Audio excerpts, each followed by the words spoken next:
4. Cantik beracun. Selamat mendengarkan. Tangan Leon segera berhenti. Dia tidak jadi membuka cadar itu. Leon malah menatapi Kansa dengan tatapan serius. Ketika tidur, istrinya ini terlihat imut dan patuh. Sungguh tidak ada yang mengira jika istrinya yang terlihat cantik dan lugu ini bisa menggunakan jarum perak dengan lihainya, dan malah membuat pria pecodet di hari itu kalah dengan telak hanya dengan satu tusukan jarum perak. Cantik beracun. Gumam Leon seraya memperhatikan bekas merah di leher istrinya. Bekas merah yang dia tinggalkan ketika tadi mencekik leher Kansa ketika penyakitnya kambuh. Leon kembali lagi ke atas sofa. Barusan dia memang tertidur selama 10 menit, tapi tidurnya selama 10 menit itu sudah sangat berharga. Penyakitnya sedang memburuk dan tidak bisa disembuhkan hanya dengan jarum Kansa. Tapi itu sudah cukup banyak membantunya. Leon memandangi gumpalan kecil di atas ranjangnya sambil memikirkan betapa lembutnya Kansa. Keesokan paginya di ruang makan keluarga Sebastian, Kansa duduk di sofa sambil memakan bubur kacang hijau. Nenek Sebastian sangat menyukai cucu menantu barunya ini. Dia menggandeng Kansa dan terus mengatakan hal-hal baik dan tak henti-hentinya tersenyum. Tak lama kemudian, Leon turun dari lantai atas. Di belakangnya diikuti seorang pelayan yang cukup berumur. Di tangannya terdapat sebuah sapu tangan persegi berwarna putih, dan di atas sapu tangan terdapat sebuah bercak merah. Ini menunjukkan bahwa Kansa dan Leon telah melakukannya semalam. Nyonya, sapa pelayan tua tersebut dengan senyuman yang memenuhi wajah tuanya itu. Selamat Nyonya, tekasnya lagi. Pelayan tua memberi selamat kepada nenek Sebastian, lalu nenek Sebastian memberikan sebuah amplop berisi uang kepadanya. Kerja bagus, puji nenek Sebastian.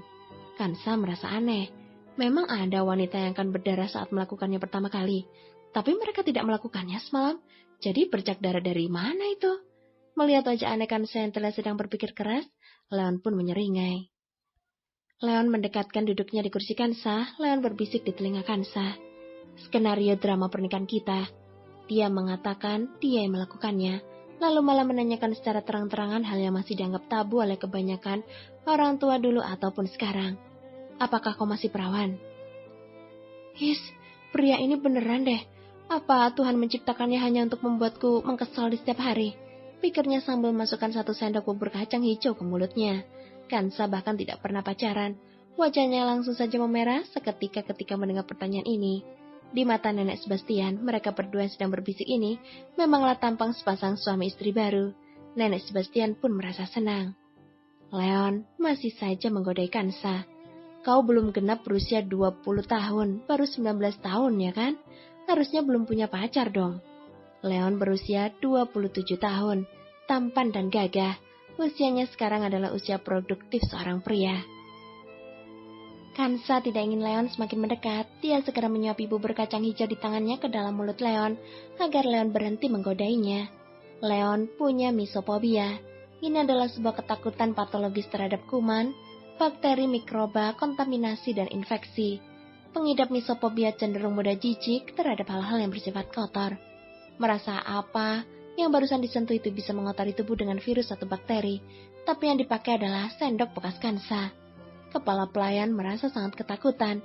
Dia bergegas mengambilkan sendok baru untuk tuan mudanya, tapi tak disangka Leon tidak hanya tidak marah, dia bahkan mulai makan menggunakan sendok bekas nyonya muda. Dan terakhir dia mengembalikan sendok itu kepada Kansa. Kansa tidak ingin ciuman tak langsung dengan Leon, karena menggunakan satu sendok yang sama dengan Leon.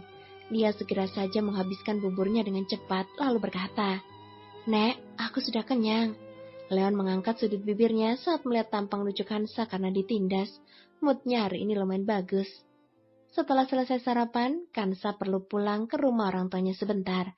Nenek meminta Leon untuk mengantar Kansa pulang. Di dalam mobil, keduanya kembali menegaskan perjanjian pernikahan yang bertujuan untuk saling menolong. Tidak ada kontak fisik selama pernikahan, tugas Kansa. Kau menikah karena nenek, dan aku menikah karena memiliki tujuan sendiri.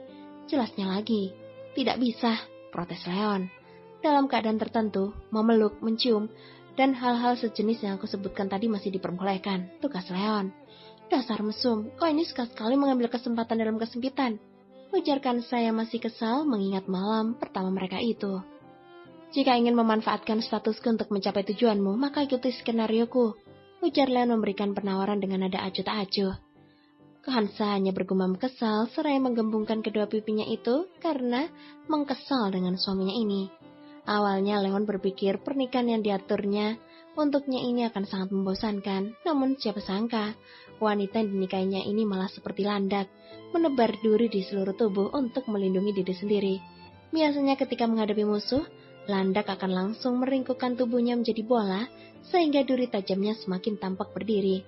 Setelah itu landak akan memasukkan kepala, ekor, dan kaki mereka, lalu berguling untuk melindungi diri dari musuh. Beginilah Kansa di mata Leon Sebastian. Leon merasa ada bagusnya juga memiliki istri seperti ini, sedikit meringankan tugasnya untuk menjaga Kansa dari musuh-musuh bisnis yang selalu mengintai dan ingin menjatuhkannya. Kesepakatan lisan pun terjadi dalam mobil mini cooper berwarna merah yang atapnya bisa dilipat itu. Ditaksir harga untuk satu mobil ini mencapai 1 miliar lebih. Leon dengan tampannya mengemudikan mobil convertible yang sangat bagus mentereng ini jalan raya.